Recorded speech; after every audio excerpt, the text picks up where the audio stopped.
दोस्तों, आजकल पैसे बचाना उतना ही जरूरी है जितना पैसे कमाना। और अगर घर की बात करें तो बजट बनाना और भी जरूरी हो जाता है। सोचो, हर महीने पैसे तो आते हैं लेकिन कहां खर्च हो गए पता ही नहीं चलता। अगर आप चाहते हैं कि आपका घर आराम से चले, कोई टेंशन ना हो, पैसे की तंगी ना हो, तो आपको बजट बनाना ही पड़ेगा। और घबराओ मत, ये कोई मुश्किल काम नहीं है। आज मैं आपको कुछ आसान से टिप्स बताऊंगा जिनसे आप भी घर का बजट आराम से मैनेज कर पाओगे। और हाँ, ये टिप्स इतने सिंपल हैं कि आप इन्हें आज से ही शुरू कर सकते हो।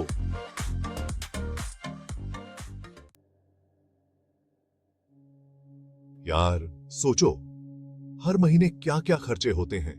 घर का किराया, बिजली पानी का बिल, बच्चों की पढ़ाई का खर्चा, राशन पानी, दूध दही सब्जी और ना जाने क्या क्या। ऊपर से अगर कोई अचानक खर्चा आ जाए तो हालत खराब। अब मान लो आपने बजट ही नहीं बनाया, तो आपको कैसे पता चलेगा कि आपका पैसा कहां जा रहा है। हो सकता है कि आप फालतू में पैसे उड़ा रहे हो और आपको पता ही ना हो। और फिर महीने के आखिर में आपके पास 1 रुपया नहीं बचेगा और आपको उधार लेना पड़ेगा। इसलिए दोस्तों, बजट बनाना बहुत जरूरी है। इससे आपको पता चलता है कि आप कितना कमाते हैं और कितना खर्च करते हैं। और जब आप अपने खर्चों पर ध्यान देते हैं तो आप फालतू खर्चा कम करके पैसे बचा सकते हैं। याद रखो, पैसे का सही हिसाब किताब रखना ही आपको पैसे के मामले में मजबूत बनाता है। तो आज से ही बजट बनाना शुरू कर दो और टेंशन खत्म। अब आप सोच रहे होंगे कि बजट बनाना शुरू कहां से करें। तो सबसे पहले एक कॉपी या फिर अपने मोबाइल में नोटपैड खोलो। अब उसमें लिखो कि इस महीने आपको कितने रुपए मिलेंगे। मतलब आपकी सैलरी कितनी है, कोई बिजनेस करते हो तो उससे कितना कमाते हो, किराए से कमाई होती है या कहीं और से पैसे आते हैं, वो सब लिख लो। अब बारी आती है खर्चों की। इसी नोटपैड में लिखो कि हर महीने आपके क्या क्या खर्चे होते हैं, जैसे कि घर का किराया, बिजली पानी का बिल, बच्चों की फीस, राशन, दूध, सब्जी, मोबाइल रिचार्ज, इंटरनेट बिल और बाकी जो भी खर्चे होते हैं वो सब लिख लो। एक बार जब आपने अपनी कमाई और खर्चों की लिस्ट बना ली तो आपको अंदाजा लग जाएगा कि आप कहां ज्यादा खर्च कर रहे हैं और कहां बचत कर सकते हैं। अब अगला स्टेप है अपने खर्चों को 2 भागों में बांटना, जरूरी खर्चे और फालतू खर्चे।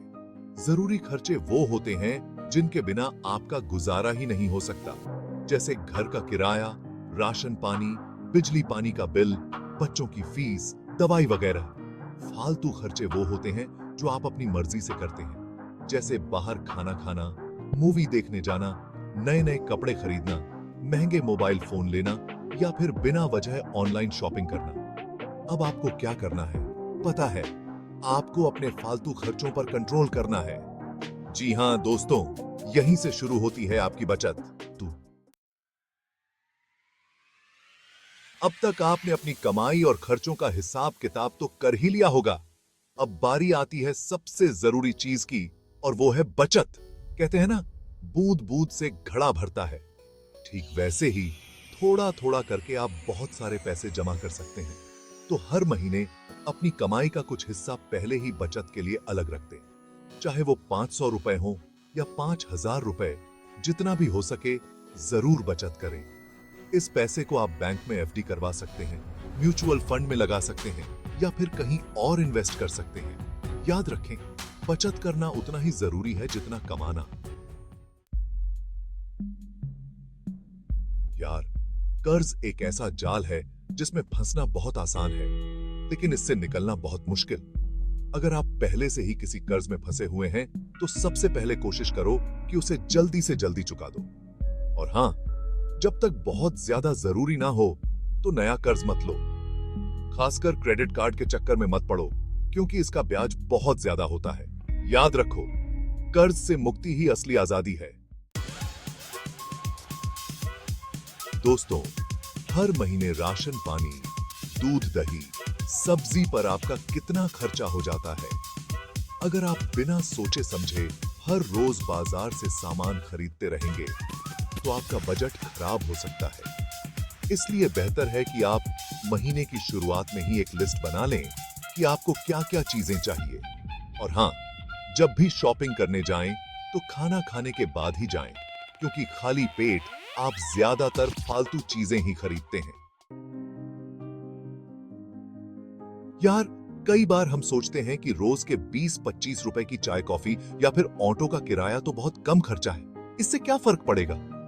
लेकिन दोस्तों, यही छोटे छोटे खर्चे मिलकर महीने के अंत में बहुत ज्यादा हो जाते हैं। इसलिए जरूरी है कि आप इन छोटे मोटे खर्चों पर भी ध्यान दें। हो सके तो घर से खाना पैक करके ले जाएं, चाय कॉफी घर पर ही बनाकर पिएं और थोड़ी दूर पैदल चलने की आदत डालें। आजकल तो हर कोई ब्रांडेड कपड़े पहनना चाहता है, महंगे मोबाइल फोन रखना चाहता है और दिखावे की जिंदगी जीना चाहता है। लेकिन दोस्तों, क्या आपने कभी सोचा है कि इस दिखावे के चक्कर में आप अपने बजट का कितना नुकसान कर रहे हैं? याद रखो, जरूरी नहीं है कि आप दूसरों को इंप्रेस करने के लिए अपने बजट से बाहर जाकर खर्च करें। अपनी औकात में रहकर खुश रहना सीखें, यही असली खुशी है। दोस्तों, आजकल मार्केट में बहुत सारे ऑप्शन हैं जहां आप पैसे बचाने के साथ साथ कमा भी सकते हैं। आप म्यूचुअल फंड में पैसे लगा सकते हैं, बैंक में एफडी करवा सकते हैं या फिर पोस्ट ऑफिस की स्कीम में पैसे जमा कर सकते हैं। इन सभी में आपको अच्छा रिटर्न मिल सकता है और आपकी बचत भी बढ़ेगी। इसलिए थोड़ी रिसर्च करो और अपने लिए सबसे अच्छा ऑप्शन चुनो। दोस्तों, बजट बनाना ही काफी नहीं है, बल्कि उसे फॉलो करना भी उतना ही जरूरी है। इसलिए हर महीने अपने बजट को चेक करो कि आपने कहां ज्यादा खर्च किया है और कहां बचत कर सकते हैं।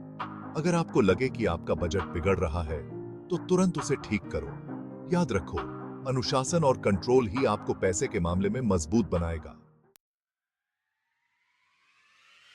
तो दोस्तों, देखा आपने, घर का बजट मैनेज करना कोई मुश्किल काम नहीं है। बस थोड़ी सी समझदारी और थोड़ा सा अनुशासन, और आपका बजट हमेशा कंट्रोल में रहेगा। याद रखो, पैसे की कीमत समझनी बहुत जरूरी है। जितना कमाते हो उससे कम खर्च करो और बाकी पैसे बचा लो। और हां, अपने दोस्तों और रिश्तेदारों को भी ये जरूरी टिप्स बताना ना भूलें, ताकि वो भी अपने घर का बजट सही तरीके से मैनेज कर सकें।